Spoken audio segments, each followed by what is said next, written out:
Welcome to my YouTube channel. आज की class में हम 10th क्लास का चैप्टर 1 एक्सरसाइज 1.2 स्टार्ट करेंगे। हमारी जो एक्सरसाइज 1.2 है वो रैशनल और इरेशनल टॉपिक के ऊपर बेस्ड है। आई होप आपने पिछली वीडियोस को देख लिया, अगर नहीं देखा तो पहले जाकर इन वीडियोस को देख लिए। चलिए आज की क्लास को हम स्टार्ट करते हैं। हमारा टॉपिक क्या है? Rational number. रैशनल नंबर्स क्या होते हैं? रैशनल नंबर अगर इरेशनल नंबर आपको अच्छे से समझ में आ गया तो आज की क्लास में आपको एक्सरसाइज 1.2 बहुत अच्छे से समझ में आएगी। हर एक क्वेश्चन को आप इजीली सॉल्व कर पाओगे। तो चलिए रैशनल और इरेशनल को पढ़ते हैं। रैशनल नंबर हमारा क्या होता है जिसे हम क्या करें, P/Q की फॉर्म में लिख सके। जिसे हम P/Q की फॉर्म में लिख सकते हैं, जिसे हम फ्रैक्शन की फॉर्म में लिख सकते हैं, उसे हम क्या बोलते हैं? क्या बोलते हैं उसे? हम रैशनल नंबर, जहां पर हमारा Q क्या है, नॉट इक्वल टू 0 है। क्यों? क्योंकि अगर Q की वैल्यू हमारी नॉट इक्वल टू 0 नहीं होगी, 0 के इक्वल होगी, तो वो नंबर क्या हो जाएगा? नॉट डिफाइन हो जाएगा, इन्फिनिटी को अप्रोच करेगा। ठीक है, तो रैशनल नंबर क्या होता है जिसे हम P/Q की फॉर्म में लिख सकते हैं। जैसे 2/3, 3/6, 4/9, ये सारे क्या हमारे फ्रैक्शन नंबर जिसे हम क्या कर पा रहे हैं, P/Q की फॉर्म में लिख पा रहे हैं, इसलिए ये हमारे क्या हो जाएंगे? रैशनल नंबर हो जाएंगे। ठीक है, जैसे हमारा 3.5 दे रखा है। अब आप ये कहेंगे कि जो हमारा 3.5 है कि ये जो है रैशनल नंबर नहीं है। क्यों रैशनल नंबर नहीं है? क्योंकि इसे हम P/Q की फॉर्म में नहीं लिख पा रहे। अगर इसे हम P/Q की फॉर्म में नहीं लिख पा रहे तो अभी मैंने बताया कि वो क्या होगा, रैशनल नंबर नहीं होगा। बट बच्चों 3.5 को हम P/Q की फॉर्म में लिख सकते हैं। कैसे लिख सकते हैं? मान लो अगर मैं इस पॉइंट को हटा दूं तो इसके अपॉन में क्या आएगा? 10 आएगा। तो देखो ये P/Q की फॉर्म में बन गया या नहीं बन गया? बन गया। तो 35/10 हमारा P/Q की फॉर्म में रिटर्न लिखा जा चुका है। तो इसको हम क्या बोलेंगे? ये हमारा क्या है? Rational number. तो हर एक फ्रैक्शन वाली डिजिट, हर एक डेसिमल वाली डिजिट को हम क्या बोल सकते हैं? रैशनल नंबर बोल सकते हैं, क्योंकि उन्हें P/Q की फॉर्म में कन्वर्ट किया जा पा रहा है। और Q जो है हमारा नॉट इक्वल टू 0, तो वो क्या कहलाएंगे? हमारे रैशनल नंबर कहलाएंगे। उसके बाद हमारा क्या है?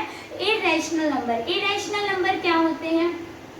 हमारे जितने भी √2 वाली डिजिट है, √2 हो गया, √3 हो गया, √5 हो गया, ये सारे क्या है? हमारे इरेशनल नंबर है। इरेशनल नंबर है। जो पाई है हमारा वो भी क्या है? इरेशनल नंबर है।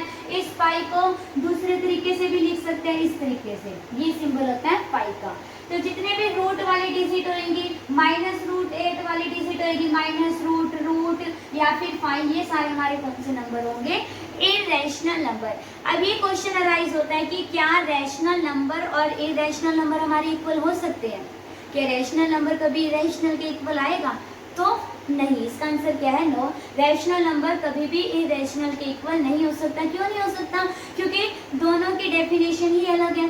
रैशनल नंबर क्या है? जिन्हें हम P/Q की फॉर्म में लिख पा रहे हैं, और इरेशनल नंबर क्या है? जिसे हम P/Q की फॉर्म में नहीं लिख पा रहे, तो वो दोनों चीज इक्वल नहीं हो सकती। तो कभी भी रैशनल जो है, रैशनल कभी भी इरेशनल के हमारा इक्वल नहीं हो सकता। आई होप आपको इतना टॉपिक समझ में आया होगा। अब इसके क्वेश्चंस को स्टार्ट करते हैं। हमारा जो फर्स्ट क्वेश्चन है वो हमें क्या दे रखा है? √5 is an irrational number. Prove that √5 हमारा क्या है?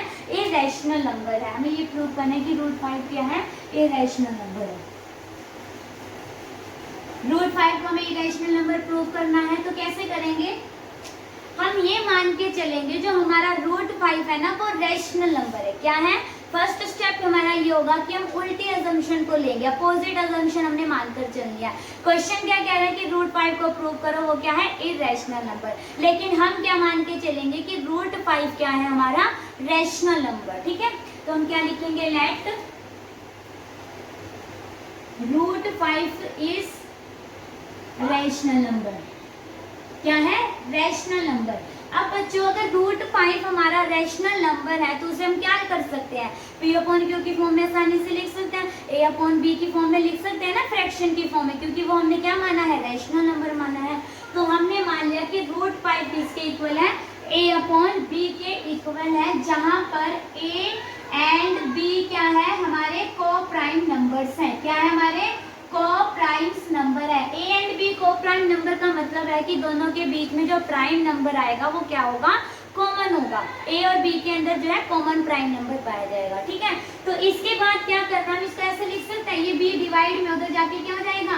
मल्टीप्लाई बी इक्वल टू ए। ये हो गया हमारी इक्वेशन 1। इसको क्या करेंगे, squaring both side, squaring equation 1 on both side, दोनों तरफ हमने क्या करना है, स्क्वेयरिंग करनी है। इसका स्क्वेयर करेंगे तो क्या बनेगा, √5b का whole square equal to a square. √5 का स्क्वेयर करेंगे 5, ये हो गया b का square equal to a square. अब बच्चों यहाँ से क्या पता चल रहा है, फॉर एग्जाम्पल अगर मैं ऐसे लिख दूं 3 इक्वल टू 27, मान लो ऐसे लिख दूं 3 इक्वल टू 27, ठीक है। यहाँ से क्या पता चल रहा है, ये 3 क्या है हमारा, जो हमारा 27 है वो क्या है, 3 का डिविजिबल है। ये 3 क्या कर रहा है, 27 को इजिली डिवाइड कर पा रहा है। अगर मैं इसको ऐसे लिखूं 3 इक्वल टू 3 मल्टीप्लाई 5, तो 3 क्या है, इस नंबर को डिवाइड कर पा रहा है ना, 3 5 15 आएगा, और 3 से 3 कैंसिल भी हो सकता है, डिवाइड कर रहा है ना, तो ये 3 क्या हमारा इस नंबर को डिवाइड कर पा रहा है। सेम उसी तरह इस इक्वेशन से हमें क्या पता चल रहा है कि हमारा जो a है वो क्या कर रहा है, डिवाइड कर रहा है इसको 5 से। तो हमारा ये देखो जो एक ये वाली इक्वेशन आई है वो क्या आई है, 5 का मल्टीपल आई है, 5 का मल्टीपल आया, ये 5 से मल्टीप्लाई हो रहा है, 5 का मल्टीपल है, तो इसको हम कह सकते हैं कि ये इक्वेशन अगर ये 5 का मल्टीपल है, मान लो 5 का मल्टीपल क्या होता है, 5 हो गया, 10 हो गया, 15 हो गया, 25 हो गया। 5 के मल्टीप्लाई जो है, जितने भी 5 के मल्टीपल्स है वो किस पर डिवाइड होंगे, 5 के टेबल पर ही डिवाइड होंगे ना, 5 के टेबल पे डिवाइड होंगे। अब ये देखो 5b का मतलब क्या, अगर b की वैल्यू 1 आए, 2 आए, 3 आए, तो ये क्या बनेगा, 5 का मल्टीपल बन जाएगा ना, तो ये 5 का मल्टीपल बन जाएगा, उसकी ये वैल्यू आएगी। तो 5 का मल्टीपल किससे डिवाइड होगा, 5 से ही डिवाइड होगा। तो हम कह सकते हैं कि a क्या है, 5 को डिवाइड कर रहा है, a इज डिविजिबल बाय 5। हमारा a क्या है, डिविजिबल बाय 5। सॉरी, पहले हम ये लिखेंगे a square is divisible by, पहले a स्क्वायर है ना, अगर a स्क्वायर 5 से डिवाइड हो रहा है तो हमारा a भी क्या होगा, डिविजिबल होगा बाय 5।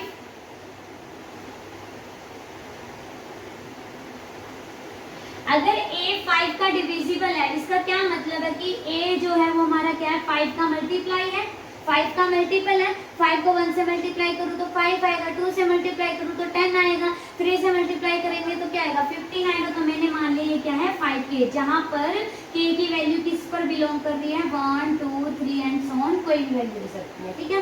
तो इसको इस इक्वेशन से लिख सकते हैं ना, a किसके इक्वल है, 5k के इक्वल है, ठीक है। इतना समझ में आया कि ये क्या है, हमारे 5k के इक्वल है।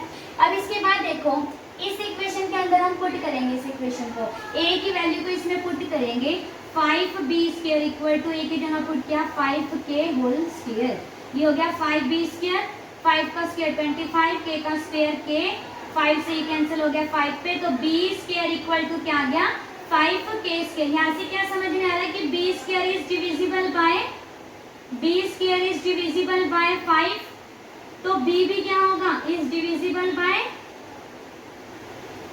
5। अब बच्चों ये देखो हमने यहाँ क्या माना था, a और b क्या है, को प्राइम नंबर है, उसके जो प्राइम नंबर होंगे सिर्फ सेम होंगे, 1 होगा, 1 के अलावा इनका कोई प्राइम नंबर नहीं होगा। बट ये देखो अगर a जो है डिविजिबल 5 से हो रहा है, अगर a 5 से डिवाइड करेगा, इट मीन्स क्या है कि a क्या है, इसका जो 5 है वो a का फैक्टर है, इससे ये पता चल रहा है ना। ऐसे ही b जो है 5 से डिविजिबल है, मतलब 5b का क्या है, फैक्टर है। और हमने यहाँ क्या माना था, a और b क्या है, को प्राइम नंबर है कि इनके 1 के अलावा कोई फैक्टर नहीं आएंगे। बट हमारे क्या आ गए, 2 अनदर फैक्टर और आ गए, तो हम इसमें क्या लिखेंगे, our assumption is wrong, prove that, उसने ये बोला था ना, prove that √5 is rational number, तो हमारी अजम्पशन रॉन्ग थी। ये तो क्या निकल के आया, हमने माना था कि a और b को प्राइम नंबर है, और यहाँ पर अनदर इसके फैक्टर निकल के आ रहे, तो हमने क्या समझा इस क्वेश्चन से, इस पूरी डेरिवेशन से, कि √5 क्या है, इरेशनल नंबर है, हमारी अजम्पशन क्या है, रॉन्ग है। आई होप आपको ये क्वेश्चन अच्छे से समझ में आया होगा।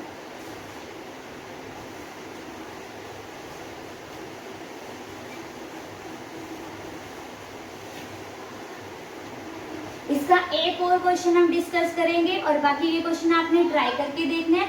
बाकी के क्वेश्चन अगर आपसे ट्राई नहीं होंगे तो नेक्स्ट वीडियो में हम उनको जरूर डिस्कस डिस्कस करेंगे। चलिए नेक्स्ट क्वेश्चन को देखते हैं। हमारा नेक्स्ट क्वेश्चन क्या दे रखा है, 3 प्लस 2√5 को प्रूव करो। ये क्या है, इरेशनल नंबर। इसमें भी हम क्या करेंगे, अपोजिट असम्पशन को लेके चलेंगे। मान लेंगे लेट 3 प्लस 2√5 क्या है, रैशनल नंबर है। तो इसको क्या कर सकते हैं, a अपॉन b की फॉर्म में लिख सकते हैं, जहां पर a और b क्या है, हमारे कोप्राइम्स नंबर है, हमारे क्या है, कोप्राइम नंबर है। अब ये देखो, ये प्लस का 3 उधर जाके क्या होएगा, माइनस का। ये क्या बन गया, a अपॉन b -3। ये √2, ये 2 क्या है हमारा, यहाँ मल्टीप्लाई में उधर जाके क्या हो जाएगा, डिवाइड में, तो बन गया 1/2 a अपॉन b -3। अब ये देखो, ये क्या है, अगर इस 1/2 के अंदर मल्टीप्लाई करूँ क्या बनेगा, a/2b -3/2। तो ये हमारा क्या हो गया, ये हमारा क्या हो गया, ये हम p/q की फॉर्म में लिख रहे हैं। तो ये हमारा क्या हो गया, हमारा रैशनल नंबर हो गया। और ये क्या है, रूट की टर्म्स में है, तो ये हमारा क्या हो गया, इरेशनल नंबर। और यहाँ से क्या समझ में आ रहा है कि इरेशनल जो है रैशनल के इक्वल है। बट हमने क्या पढ़ा था, रैशनल और इरेशनल कभी भी इक्वल नहीं हो सकते। तो क्या लिखेंगे, our assumption is wrong, our assumption is wrong, 3 plus 2√5 is, ये क्या है, हमारा रैशनल नंबर है। आई होप आपको आज की वीडियो पसंद आई होगी। आज का लेक्चर आपको अच्छे से समझ में आया होगा। If you like my video then please be like